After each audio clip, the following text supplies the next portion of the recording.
Hi అండి, అందరికీ నమస్తే. Welcome back to our channel. ఈరోజు నేను ఒక మంచి టేస్టీ పచ్చడిని అయితే చూపించబోతున్నానండి. అది క్యాబేజీ పచ్చడి అనమాట. చాలా రుచిగా ఉంటుంది. క్యాబేజీ అంటే ఇష్టం లేని వారికి ఈ విధంగా పచ్చడి చేసి ఇచ్చారంటే అన్నం మొత్తం తృప్తిగా తినేస్తారు. దీనికోసం ముందుగానే ప్యాన్లోకి ఆయిల్ వేసుకొని ఆయిల్లోకి 1 టేబుల్ స్పూన్ వరకు పల్లీలను అయితే తీసుకోవాలి. ఈ పల్లీలు కాస్తంత ఫ్రై అయిన తర్వాత ఇందులోనే 1 టేబుల్ స్పూన్ వరకు శనగపప్పును వేసుకోండి. ఈ శనగపప్పు పల్లీలను లో ఫ్లేమ్లో మాత్రమే పెట్టుకొని మంచిగా రెడ్ కలర్లో వచ్చేంత వరకు ఫ్రై చేసుకోవాలి. మరీ ఎక్కువగా ఫ్రై అవ్వనివ్వకండి. ఇలా కలుపుతూ ఈవెన్గా ఫ్రై చేసుకున్నట్లయితే అన్నీ మనకి బాగా వేగుతాయి. హై ఫ్లేమ్లో అస్సలు పెట్టకూడదండి. హై ఫ్లేమ్లో పెడితే మనకి మాడిపోయే ఛాన్స్ ఉంటుంది కాబట్టి సిమ్లోనే జాగ్రత్తగా వేయించుకోండి. చూడండి, ఇలా వచ్చేంత వరకు వేగితే సరిపోతుంది. ఇలా వేగిన వాటిని బౌల్లోకి తీసుకొని పక్కన పెట్టుకోండి. ఇప్పుడు అదే ప్యాన్లోకి మరో 2 టేబుల్ స్పూన్స్ వరకు ఆయిల్ తీసుకోండి. ఈ ఆయిల్లోకి కాస్తంత జీలకర్ర వేసుకోవాలి. ఇందులోనే సన్నగా తరిగిన క్యాబేజీ తీసుకోండి. ఇదొక 200 గ్రాముల వరకు ఉంటుంది. ఈ క్యాబేజీ మొత్తాన్ని వేసుకొని కొంచెం సాఫ్ట్ అవ్వనివ్వండి. ఒకసారి కలుపుకొని జస్ట్ అలా 1 నిమిషం పాటు వేయించుకోండి. ఈ క్యాబేజీ వేగుతుండగానే ఇందులోకి రుచికి సరిపడినంత సాల్ట్ వేసుకోండి. సాల్ట్ కూడా వేసుకొని ఒకసారి బాగా కలుపుకొని 1 నిమిషం పాటు ఈ క్యాబేజీని ఫ్రై చేసుకోండి. ఇది కాస్త ఫ్రై అయ్యాక ఇందులోనే 2 మీడియం సైజ్ టొమాటోస్ని తీసుకోండి. అలాగే కారానికి సరిపడినంత పచ్చిమిర్చిని తీసుకోండి. అలాగే కొత్తిమీర కాడలతో సహా తీసుకోండి. అలాగే పుదీనా ఆకులు కూడా తీసుకోండి. ఇందులోనే ఒక 1/2 టీ స్పూన్ పసుపు వేసుకోండి. ఇవన్నిటిని వేసుకొని అంతా బాగా కలిసే వరకు కలుపుకోండి. ఇలా అంతా బాగా కలుపుకున్న తర్వాత మూత పెట్టి ఒక 5 నుంచి 10 నిమిషాల వరకు వేగనివ్వాలి. ఇప్పుడు ఇందులోకి వెల్లుల్లిని తొక్క తీసి వేసుకోండి. అలాగే 1 టేబుల్ స్పూన్ వరకు ధనియాల పొడి వేసుకోండి. ధనియాల పొడి వేయడం వల్ల మనకి టేస్ట్ చాలా బాగుంటుంది.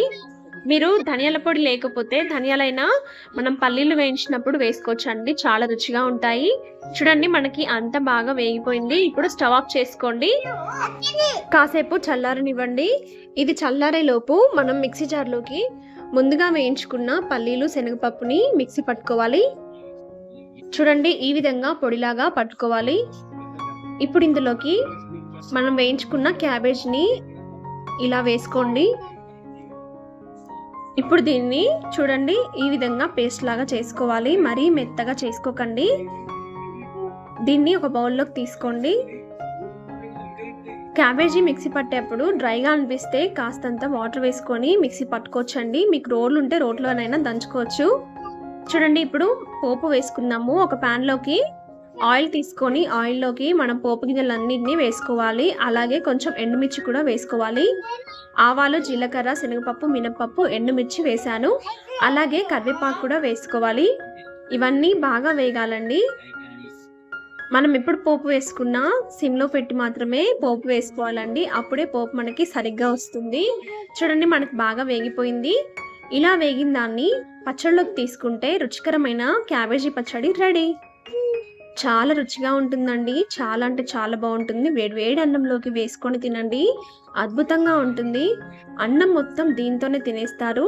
క్యాబేజీ స్మెల్ నచ్చక కొంతమంది తినరండి. అలాంటి వారికి ఇలా పచ్చడి చేసి పెట్టండి, చాలా ఇష్టంగా తినేస్తారు. మీరు కూడా ట్రై చేసి ఎలా వచ్చిందో నాకు కామెంట్ చేయండి. మీకు ఈ రెసిపీ నచ్చితే లైక్ చేయండి, షేర్ చేయండి. ఇలాంటి మరిన్ని టేస్టీ అండ్ ఈజీ రెసిపీస్ కోసం మన ఛానల్ని సబ్స్క్రైబ్ చేసుకోండి. పక్కనే ఉన్న బెల్ ఐకాన్ని కూడా ప్రెస్ చేయండి. ఈరోజు నేను మీతో పుదీనా పచ్చడిని షేర్ చేసుకోబోతున్నానండి. చాలా రుచిగా ఉంటుంది. మీరు చేసి ఉండొచ్చు, మీకు తెలియకపోయి ఉండొచ్చు. అయినా కానీ ఈ వీడియో మాత్రం ఒక్కసారి చూడండి. ఈ విధంగా ట్రై చేయండి. ముందుగానైతే పుదీనాను నేను కట్ చేసుకొని వాష్ చేసుకొని పక్కన పెట్టుకున్నాను. ఇప్పుడు కడాయిలోకి నువ్వులు తీసుకోవాలి. ఇందులో నువ్వులు వేయడం వల్ల టేస్ట్ అనేది చాలా బాగుంటుందండి. మీరు ఈ నువ్వుల ప్లేస్లో పల్లీలైనా వేసుకోవచ్చండి. కానీ పల్లీలు వేయడం కంటే నువ్వులు వేస్తే టేస్ట్ చాలా బాగుంటుంది అండ్ హెల్త్ కూడా ఎంతో మంచిదండి.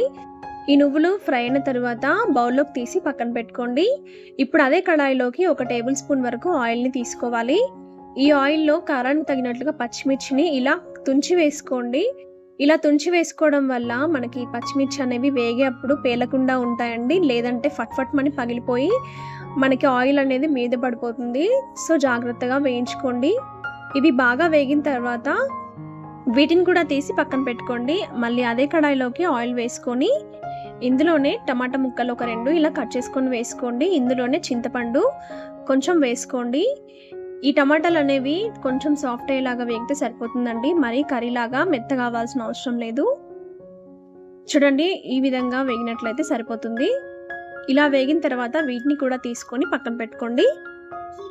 ఇప్పుడు ఫైనల్గా మనం తీసుకున్న పుదీనాని ఫ్రై చేసుకోవాలి. ఈ పుదీనా ఒక 4 కట్ల వరకు ఉంటుందండి. ఈ పుదీనా మెత్తబడేంత వరకు ఫ్రై చేసుకోండి. ఇది ఫ్రై చేసేటప్పుడు దీంట్లో నుంచి వాటర్ అనేవి ఊరుతుంటాయండి. అలా వచ్చిన వాటర్ ఇంకిపోయేంత వరకు ఈ పుదీనాని ఫ్రై చేసుకోవాలండి. చూడండి, ఇలా వచ్చేంత వరకు ఫ్రై చేసుకుంటే సరిపోతుంది. ఇలా వచ్చిన తర్వాత ఈ పుదీనాని కూడా తీసుకొని పక్కన పెట్టుకోండి. ఇప్పుడు మిక్సీ జార్లోకి ముందుగా మనం వేయించి పెట్టుకున్న నువ్వులను వేసుకోండి. ఈ నువ్వులను పొడిగా చేసుకోవాలి. ఇలా పొడిగా చేసుకున్న తర్వాత ఇందులోనే మనం వేయించి పక్కన పెట్టుకున్న పచ్చిమిర్చిని వేసుకొని ఒకసారి గ్రైండ్ చేసుకోండి. ఇలా గ్రైండ్ చేసుకున్న దీంట్లో మనం ముందుగానే వేయించి పెట్టుకున్న టమాటా, చింతపండు, అలాగే వీటితో పాటు వెల్లుల్లి కూడా ఇలా పొట్టు తీసుకొని వేసుకోండి. ఒక 4-5 వెల్లుల్లి, అలాగే రుచికి సరిపడినంత ఉప్పును కూడా వేసుకొని మరొకసారి గ్రైండ్ చేసుకోవాలి.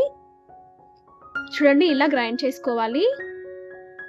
ఇలా గ్రైండ్ చేసుకున్న దాంట్లో ఫైనల్గా మనం వేయించుకున్న పుదీనాని వేసుకొని కోర్సుగా మిక్సీ పట్టుకోండి. మరీ పేస్ట్ లాగా వద్దండి, ఈ విధంగా కోర్సుగా మిక్సీ పట్టుకోవాలి.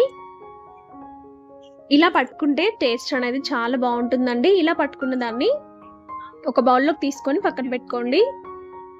ఇప్పుడు దీన్ని పోపు వేసుకోవాలి. ఇక్కడ నేను పోపు వేసే క్లిప్ తీయలేదండి. నార్మల్గా మనం ఏ చట్నీ అయినా ఇలా పోపు వేసుకుంటామో అలానే దీన్ని కూడా వేసుకోవాలి.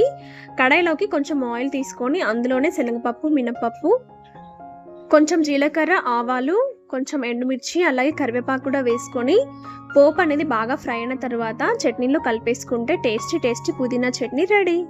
వేడి వేడి అన్నంలోకి ఒక్కసారి పచ్చడి వేసుకొని చూడండి, మిమ్మల్ని మీరే మైమర్చిపోతారు. అంత రుచిగా ఉంటుంది. మీరు తప్పక ట్రై చేయండి. మీకు ఎలా వచ్చిందో నాకు కామెంట్ చేయండి. నచ్చితే లైక్ చేయండి, షేర్ చేయండి. మరిన్ని రెసిపీస్ కోసం మన ఛానల్ని సబ్స్క్రైబ్ చేసుకోండి. ఈరోజు నేను చూపించబోతున్న టేస్టీ రెసిపీ వచ్చేసి బీరకాయ పచ్చడి అండి. బీరకాయ తోటి కర్రీ ఎన్నోసార్లు చేసి ఉంటారు కదా. ఈ పచ్చడి ట్రై చేయని వాళ్ళు ఒక్కసారి ఇలా ట్రై చేసి చూడండి. చాలా అంటే చాలా బాగుంటుంది టేస్ట్. వేడి వేడి అన్నంలోకి నెయ్యి వేసుకొని ఈ బీరకాయ పచ్చడి వేసుకొని తిన్నారంటే ఎప్పటికీ మర్చిపోరండి, అంత బాగుంటుంది. దీనికోసం బీరకాయలు, టొమాటోస్, పచ్చిమిర్చి సిద్ధంగా ఉంచుకున్నాను. ఇప్పుడు స్టవ్ మీద ఒక పాన్ పెట్టుకొని అందులో సరిపడినంత ఆయిల్ వేసుకోవాలి. ఈ ఆయిల్ కాస్త హీట్ అయిన తర్వాత కాసింత జీలకర్ర వేసుకొని చిటపటలాడిన తర్వాత మనం కట్ చేసుకున్న బీరకాయ ముక్కలు ఏవైతే ఉన్నాయో అవి వేసుకొని కాస్త వేగనివ్వాలి. కాసింత మెత్తబడితే చాలండి. ఇవి కాస్త మెత్తబడిన తర్వాత ఇందులోకి కట్ చేసుకున్న టమాటోస్, అలాగే మనం తీసుకున్న పచ్చిమిర్చి కూడా వేసుకోవాలి. ఇవి కూడా వేసేసుకున్న తర్వాత ఇందులోనే రుచికి సరిపడినంత సాల్ట్ వేసుకొని ఈ 3 బాగా వేగనివ్వాలండి.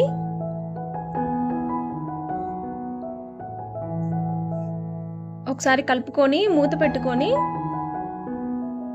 బాగా మగ్గనివ్వాలి. చూడండి, అలాగే మగ్గిన తర్వాత ఇందులోకి కాసింత పసుపు వేసుకుందాము.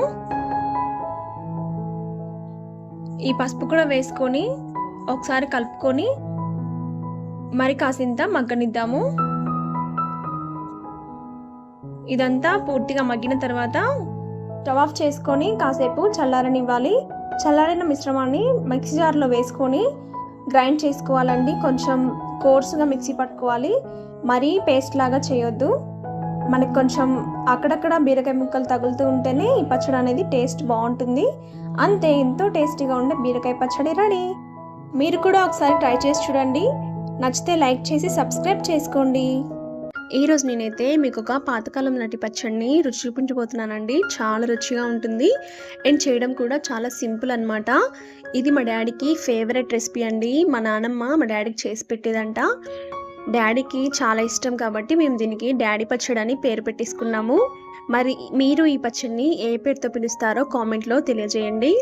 దీనికి ఓన్లీ పచ్చిమిర్చి, చింతపండు అలాగే వెల్లుల్లి ఉంటే సరిపోతుందండి. నేను ఇక్కడ 1/2 kg వరకు పచ్చిమిర్చి తీసుకున్నాను. అలాగే ఒక పెద్ద నిమ్మకాయ సైజు చింతపండు తీసుకున్నాను. ముందుగా అయితే ఒక ప్యాన్లోకి పచ్చిమిర్చిని వేసుకొని పచ్చిమిర్చి తేమంతా పోయే వరకు వేయించుకోవాలి. అలా వేగిన తర్వాత ఇందులోనే ఆయిల్ని వేసుకోవాలి. సరిపడినంత ఆయిల్ని వేసుకోండి. ఆయిల్ని వేసుకొని పచ్చిమిర్చి అనేవి బాగా వేగేలాగా వేయించుకోవాలి.